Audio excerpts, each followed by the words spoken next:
बिस्मिल्लाहिर्रहमानिर्रहीम अस्सलाम वालेकुम। Welcome back to kitchen vlogs. कैसे हैं आप सब? उम्मीद करती हूँ कि आप सब लोग अपने घरों में खैरियत से होंगे। अच्छा जी, तो आज बना रही हूँ आलू गोभी। आज मैं अपनी अम्मी के स्टाइल में आलू गोभी बना रही हूँ। मेरी अम्मी इस तरह ही बनाती हैं और बहुत अच्छी, बहुत टेस्टी लगती है हम सबको। आलू गोभी की रेसिपी पहले भी मेरे चैनल पर डली हुई है, वो आपको वीडियो के एंड पर मिल जाएगी। और मैं उसका लिंक भी डिस्क्रिप्शन बॉक्स में दे दूँगी। तो आज मैं बना रही हूँ अपनी अम्मी के स्टाइल में, बहुत ही टेस्टी, बहुत ही मज़ेदार। तो चलिए बनाते हैं। अच्छा जी, कढ़ाई में मैंने तकरीबन पौना कप ऑयल डाल दिया है। अच्छा जी, जो लोग मुझे शुरू से देख रहे हैं उन्हें पता होगा कि ये चूल्हा मेरा पहले वाला चूल्हा था, पुराना। ये मेरी अम्मी ने मुझे दिया था। तो मैंने जब नया स्टोव ले लिया तो मैंने ये सहन में शिफ्ट कर दिया है। मैंने इसे ज़ाया नहीं किया, इससे मेरी बड़ी यादें हैं। तो मुझे बहुत पसंद है ये। तो चलिए बातें भी होती रहेंगी और साथ-साथ, और आज आलू गोभी अम्मी के स्टाइल में बनाते हैं। पौना कप ऑयल डाला था और उसमें मैंने 1 चम्मच चॉप्ड लहसुन का डाल दिया था। लहसुन ब्राउन हो गया तो फिर मैंने इसमें 2 प्याज स्लाइस किए हुए डाल दिए। अब इसे प्याज को हम करेंगे थोड़ा-सा ब्राउन करेंगे। तो ये चूल्हा मुझे बहुत पसंद है, इसलिए मैंने इसे ज़ाया नहीं किया। मैंने इसे सहन में शिफ्ट कर दिया है। तो आज लाइट गई हुई है, ये मेरे बहुत काम आता है। तो मैं आज बाहर ही बना रही हूँ अम्मी के चूल्हे पे, अम्मी के स्टाइल में। अच्छा जी, ब्राउन हो गया प्याज तो फिर इसमें मैंने 2 चम्मच अदरक का पेस्ट डाल दिया है। गोभी ज़रा बादी होती है, इसलिए इसमें अदरक का इस्तेमाल मैं ज़्यादा करती हूँ। तो अब अदरक को इतना करेंगे कि इसका कच्चापन दूर हो जाए। तकरीबन 2 से 3 मिनट इसे अच्छी तरह से भूनेंगे तो अदरक का कच्चापन दूर हो जाएगा और अच्छी सी खुशबू आने लग गई है। तो मेरे पास 1.5 किलो गोभी है, ये मैंने काट ली थी।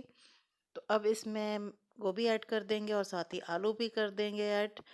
आलू के थोड़े-थोड़े से छिलके मैंने रहने दिए हैं क्योंकि आजकल नए आलू आए हुए हैं मौसम के, तो ये छिलका इसका बहुत अच्छा रहता है, मोटा नहीं होता, बारीक सा होता है।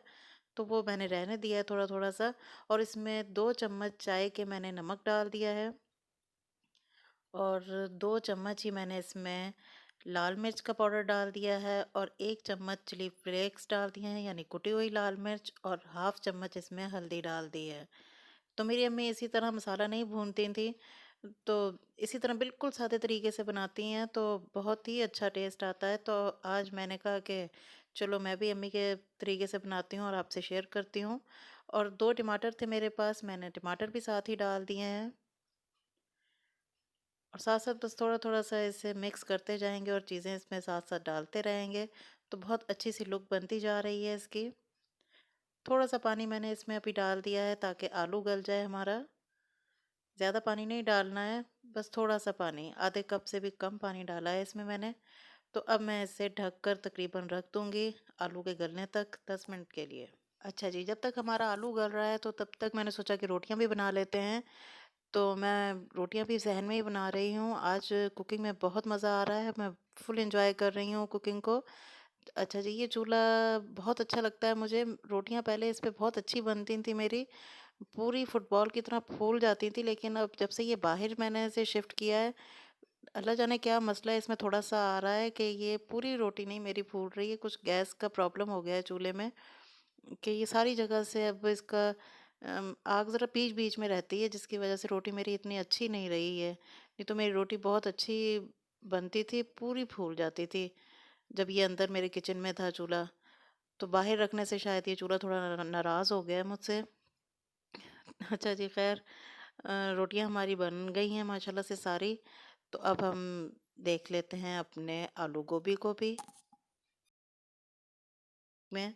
अच्छा जी, 10 मिनट बाद मैंने ढक्कन हटाया है तो पानी अभी है इसमें। मैं अब तेज़ आग करके तो सारा पानी खुश्क कर लूँगी और थोड़ी सी चीज़ें रह गई हैं वो अब डालेंगे इसमें। अच्छा जी, 2 चम्मच इसमें मैंने कसूरी मेथी डाल दी है। इस वक्त डालनी है तो इसकी खुशबू बहुत अच्छी आएगी और साथ साथ इसकी भुनाई करनी है बहुत अच्छी सी। और थोड़ी सी जूलियन कट अदरक भी मैंने काटी हुई है, वो भी मैंने अब इस टाइम डाल दी है। थोड़ी सी हरी मिर्चें भी डाल दी हैं 4 से 5। तो ये चीज़ें बाद में ऐड करने का मकसद यही होता है कि ये फिर खड़ी खड़ी ज़रा अच्छी लगती हैं सब्ज़ी में, पहले डाल देती तो सारी घुल जाती है।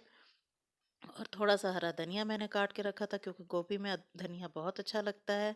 तो देखिए जी, इसकी भुनाई कितनी अच्छी हो गई है, पानी सारा ख़त्म हो गया है और बहुत ही मज़ेदार सी लुक बनी है। आज पूरी अम्मी वाली लुक आ गई है माशाल्लाह से। तो बहुत ही अच्छा लग रहा है और खुशबू इसकी कसूरी मेथी की, धनिया की बहुत अच्छी आ रही है माशाल्लाह से। ये आप अपने घर में इस तरह बनाएँगे तो आपको पता चलेगा कि कितनी अच्छी खुशबू है। और शक्ल देखें जी, सुभान अल्लाह, बहुत अच्छी बनी है माशाल्लाह जी। तो ये बिल्कुल अब बस तैयार हो गया है, रोटी भी हमारी बन गई हैं। तो रोटी के ऊपर मैं रख के आज ये बच्चों को इस तरह दूँगी। तो आप भी बनाइए, एन्जॉय कीजिए। फिर मिलेंगे किसी और नई डिश के साथ। तब तक के लिए अपना और अपनी फैमिली का ख़्याल रखिए। अल्लाह हाफ़िज़।